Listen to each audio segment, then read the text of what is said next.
I must sincerely thank you for asking me to share my thoughts on an important subject, school and work at crossroads, preparing for 21st century opportunities. If there is any message I want to give to Nigerian students up front, it is never give up.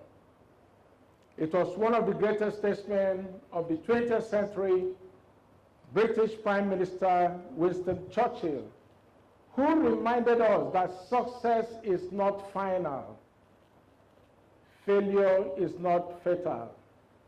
It is the courage to continue that counts. Whatever you may be going through today, I am confident that you will overcome, just as I'm confident that Nigeria will someday get better. In 1977, when I enrolled as a student at the University of Calabar, and despite the best efforts of the school authority, it was very easy for us to discern that there was unfairness in the Nigerian system. This must make you angry. Given that the university is and should remain not only a citadel of learning, but an environment where ideological thoughts are freely espoused. But you know, any genuine anger should provoke positive actions for a desired change. I would like you to constantly ask yourselves 3 questions. Number 1, what am I angry about? Number 2, how did I contribute to the things that I'm angry about? And number 3, what should you be doing to eliminate or mitigate the things that you're angry about? You know, on November 21st, 2014, I was invited by this great institution as the 19th/20th Convocation guest speaker. And the topic that was given to me was challenges and opportunities for university graduates in a season of economic and moral decay, which was a signal that even the authorities were not happy with the status quo. The views I expressed 7 years ago remain unchanged. I will only remind the school authorities of the following. We now live in a knowledge-based world where information and innovations are king, and your curriculum must therefore be significantly adjusted to enable the students express themselves responsibly. As we know, our society needs innovation in every sector. COVID-19 has demonstrated the gap in the health sector. We all know there are challenges in the education sector. So efforts should therefore be geared towards enabling projects that will impact the entire ecosystem. I am hoping and praying that we can see centers that would accelerate students' entrepreneurship, providing hands-on startup experiences and offering opportunities for young innovators to talk about their work. Our research capabilities must also be significantly improved. You know, a few weeks ago, I had an encounter with a very promising Akwa Ibom youth who recently graduated in marine engineering from one of our universities. And he told me he has a class offer. But the problem is that for the entire period he was in school,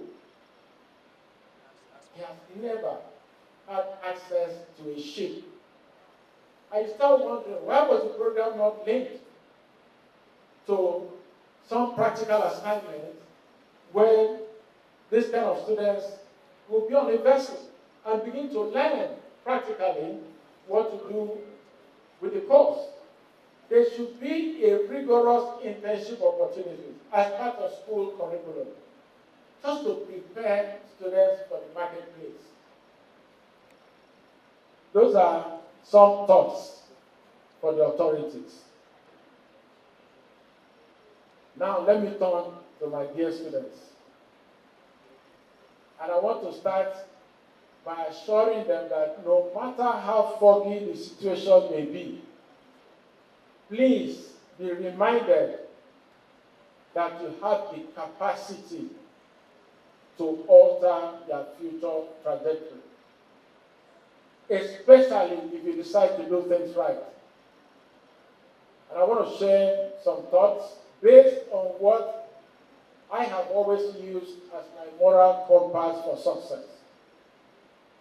Number one, self-determination.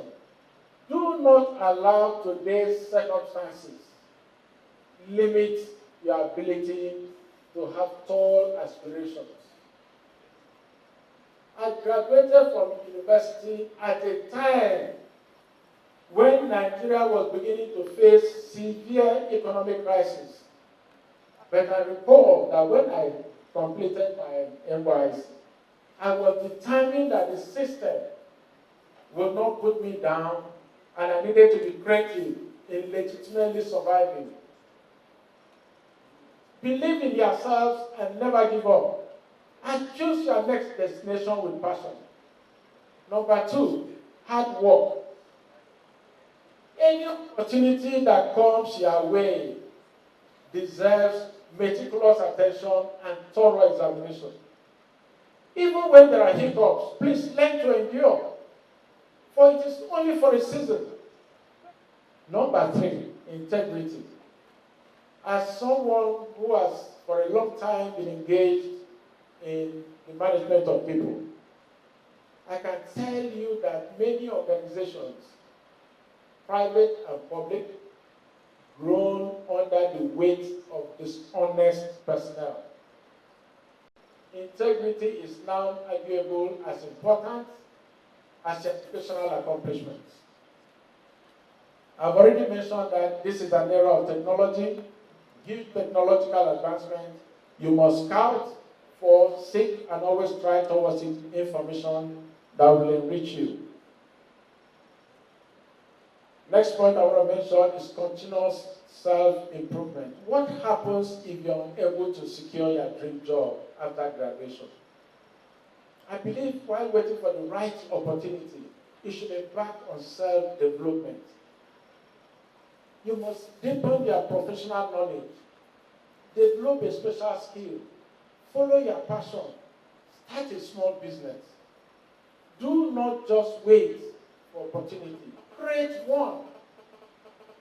Some people have started this way, while waiting for an opportunity at a dream job, but ended up growing big and sustainable businesses.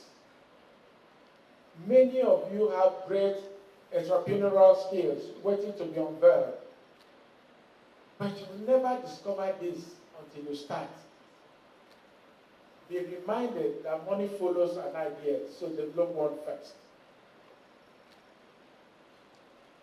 Sixth point, divine direction. Please never ignore the role of God in shaping your fortunes. Always remember Proverbs 16:3. Commit your works to the Lord. Submit and trust them to Him, and your plans will succeed. And also be properly guided. Because no matter the size of your faith, it must be backed with action to produce results. In conclusion, yours is a generation like no other. Very audacious and blessed with technological advancement. But while the authorities must play their part in providing the enabling environment for you to excel, the actualization of your dreams is squarely in your hands. Going forward, you must end any romance with those who have over time mortgaged your future. And you know them. You must eschew affiliation with any group that do not advance the common good. And I'm begging you, please, flee from illicit drugs. They will destroy you. While in school, you must take out from school the basic ingredients you require to survive, succeed, and excel in the workplaces which the challenges and opportunities of the 21st century provide. I remain an incurable optimist that Nigeria will turn the corner in the not too distant future. But that is conditional on us embracing always that which is right.